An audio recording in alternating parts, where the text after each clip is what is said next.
things will happen. Things don't just happen. People don't plan to fail, but fail to plan. Spiritually, I pray that there will be a revival for you to go deeper into the Word of God.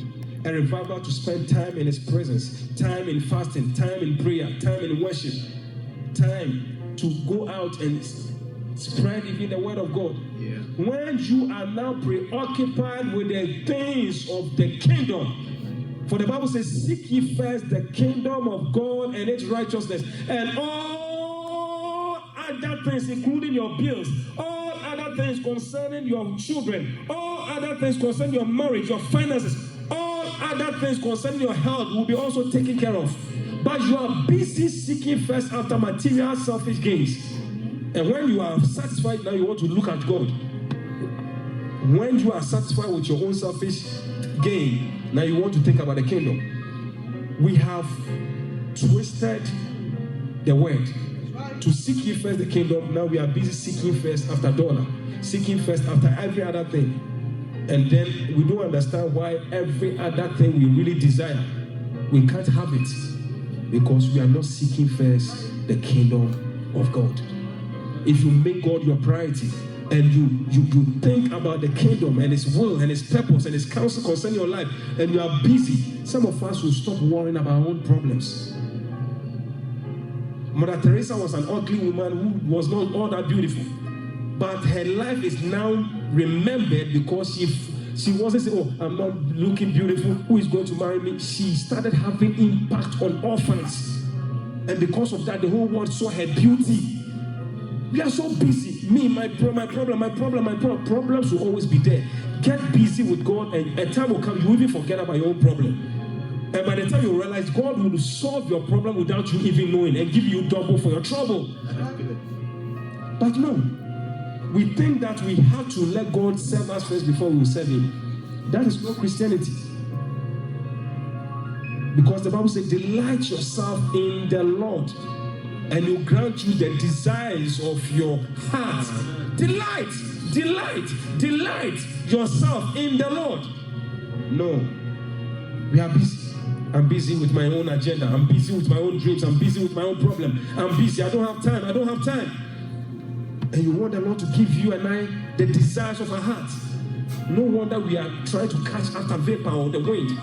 We are working hard. We are doing everything, but still nothing is working. Precious one, we have to wake up. Seek ye first the kingdom of God.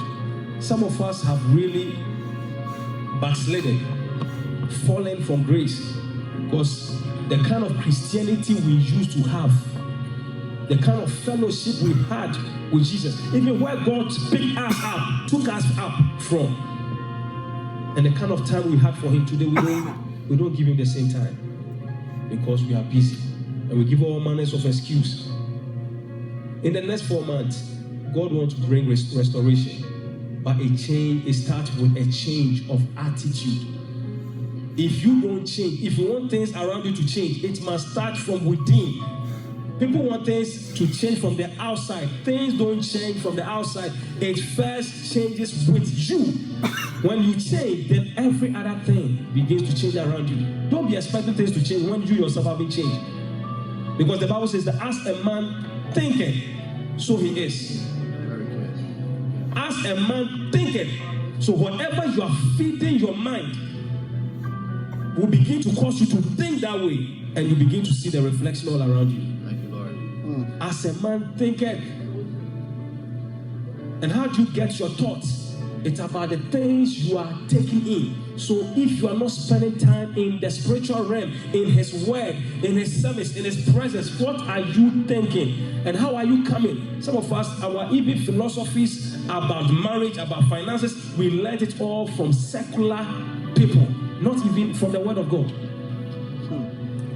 Some of us are idolizing our soap operas and Oprah Winfrey and this person and this person. We are learning from the unbelievers.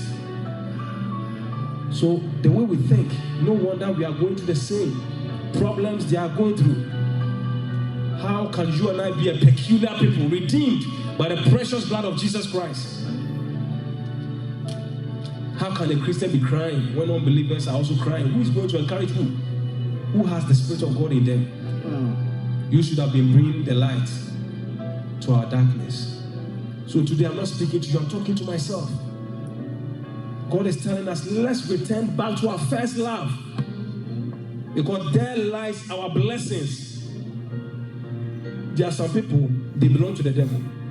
So as long as they are busy doing the things of the enemy, the devil is sponsoring them. People like Jay-Z, Beyonce, Gaga, and all those celebrities, the more they do what they do, you see them moving higher and higher and higher and higher and higher because the devil is sponsoring them. Some of you have been redeemed by the blood of Jesus Christ. You have been purchased by the blood, so you can never be successful outside of God. God will not make you successful outside of Him because He knows you belong to Him. So some of the things your friends do to succeed, if you try to, you fail. Because you belong to God. He has purchased you by His blood. So the route they go, if you go it, you fail. Is somebody understanding? Things they will survive. A Christian, an unbeliever can be having sex all around and still be living. One day a Christian will go and try it. They say she has HIV. She has sexually transmitted disease or something evil, or she wants to trust one drug and the person is dead. Because the route for the devil's people is different from you.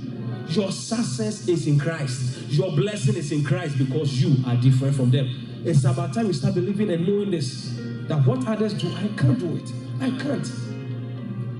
And that's why some of us are being stressed, being depressed, being worried because we are trying to bring in the worldly ways into our ways. It doesn't work. God's ways are different from the world's ways. Even in the world, their philosophy is that the more you get, the more you save, the more you get, the more you save, the more you become rich. If you come to the kingdom with that mentality, you will be very broke. In the kingdom, giving is receiving. You must live to give your tithe, your offering, give and give. And as you are giving, God Himself will be blessing. Different philosophies. Different. Do you understand? So, as a Christian, let's go back to the scriptures, back to His word, back to His ways, and then we'll become a peculiar people who God will go every land to defend, protect, and bless you for the world to know that you are shining light because you serve the God of Abraham, Isaac, and Jacob. But do you think that the Israelites could have been serving the God of the Baal? And God, even sometimes God even punished them more than even the Gentiles for the fact that they have deviated from serving Him. That's what I'm saying, that some of the things unbelievers will do, when you and I do it, our punishment is even increased. If you go to the Old Testament, you see the same thing. When Israel worshiped Baal and foreign gods, how God will allow these foreign gods, foreigners, to come and capture them, still plunder all their goods, take them into bondage and in captivity. But God, the unbelievers are even worse off. He says, you dare not do what they are doing. I've called you as a unique, different person. You can't do what the world is doing. But today we are just blending. It is time of distinction so that God will begin to favor you. And time is coming, a Christian, you shouldn't always work in order to get money. There's a place in God whereby favor comes. People will just be giving you money, opportunities. But what did I do? They just love you and want to be good to you because you spend more time in His presence. And so favor has opened to you. Some of us, every time, everything we have, we worked, we sweat before we had it. That's not Christianity. In Christianity, as you serve the Lord, He says that I will take the wealth of the Gentiles to give to you. Somebody will just see you and say, hey, what are you doing here? I just like you. See me, call me, and your life will. Why? Because the glory, the presence of God is on you. There is benefit in Christianity. So take this Jesus seriously. The Bible says, bless the Lord, O my soul, and all that is within me, bless His holy name. Bless the Lord, O my soul, and forget not His benefits. Who forgives me of all my sins? If your sins are not forgiven, you will end up in hell. Some of us would have been rotting in hell if it hadn't been not for the benefit of salvation through Jesus, who heals my body from all sicknesses. As a child of God, you know that you are forbidden from being sick. And even if you are sick, you can believe God for your divine healing. It's the benefit. It is in. It's in the promise. Who heals us from all our diseases. God says that the Egyptian sickness will not come to you. So as a Christian, when the devil wants to give you cancer, you say, devil, I'm sorry, I reject it. I'm a child of God. I reject it. You can give to anybody, but I reject it because that's what I'm saying. You have to know the promise. You have to know what the promise. Until you understand this mystery. Even when the black American received a time when they were emancipated, I think Lincoln, when he fought that Civil War thing, they declared that the blacks were free. But they were still second-class citizens until somebody like Martin Luther had to go back and remind them that according to the Constitution, we should be equal. Do you understand? And he had to fight for something which had been fought already to make sure that they now begin to enforce it. And when he was doing that with civil march, they were releasing wolves and dogs on them. They fought for something which Abraham Lincoln had fought for them already, but they were still being denied. And he had to fight until today we can have a black president. So I'm saying is that if you don't know the promise, even when you know it, the devil will try to steal from you. You have to hold on to it. Devil, I will not give it to you. According to the promise, healing is my portion. Healing is mine. The same way God is saying salvation, he forgives your sin. If you believe that promise, why can't you believe that healing is yours? That even though every member of the family have diabetes, high blood pressure, as for me, by the blood of Jesus Christ, I am healed by his stripes. You see, some people can't get that picture. That same scripture says that who forgives us of all our iniquities. Some of us believe that we are going to heaven because our sins are forgiven. So you believe that promise. But the second benefit in salvation is that he heals you from all your diseases. So why can't you believe that God, you can heal this sickness, you can heal this tumor, this diabetes, high blood pressure. If you can forgive me of my sins, how much more my sickness? And the Bible says, who redeems or delivers you from destruction? Deliverance. Today when we talk about deliverance, people think it's all about deliverance from demons, oppression, or possession, demons from witches. No. Deliverance is God delivering you from any evil that was meant for your life. Anything evil that was planned for your life, when God rescues you, he's delivered you. If when you were coming here, you were supposed to have an accident and God delivered you, it's a deliverance. If somebody was planning to get you laid off at your workplace and God frustrated their plans, God has delivered you from losing that job. If the enemy was trying to give you cancer and God came through for you, he has delivered you from death. So everybody needs deliverance. Everybody needs deliverance.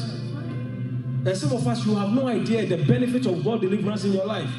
You are thinking you are sitting here because of your marriage or because of your finances, but you don't know that your very life, somebody wants to take your life. And God will have to make you sit here so that he can deliver you from death and destruction. Deliverance.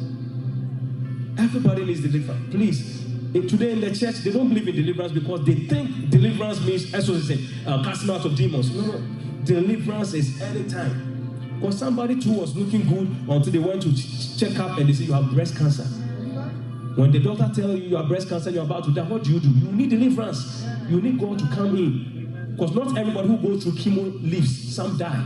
And many have died of cancer. So if God doesn't step in, you are dead.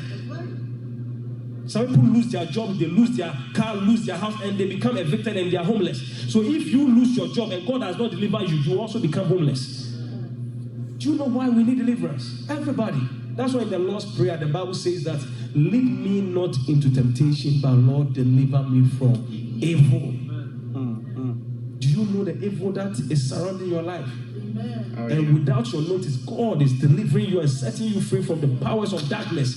Say, Heavenly Father, I thank you for deliverance. Heavenly Father, I thank you for deliverance. Say, Heavenly Father, I thank you for deliverance. Heavenly Father, I thank you for deliverance. Say, Heavenly Father, I thank you for my deliverance. Thank you for delivering me from all the plans of the enemy, from all the traps of the enemy, from all the snares of the enemy, from all the agenda of the enemy. Lord, I thank you for divine deliverance. I thank you for divine deliverance. It's all benefits. Who crowns you with his loving kindness, satisfy your mouth with good things, until he renews your youth like that of the eagle. Some of you are 30 years, 40 years.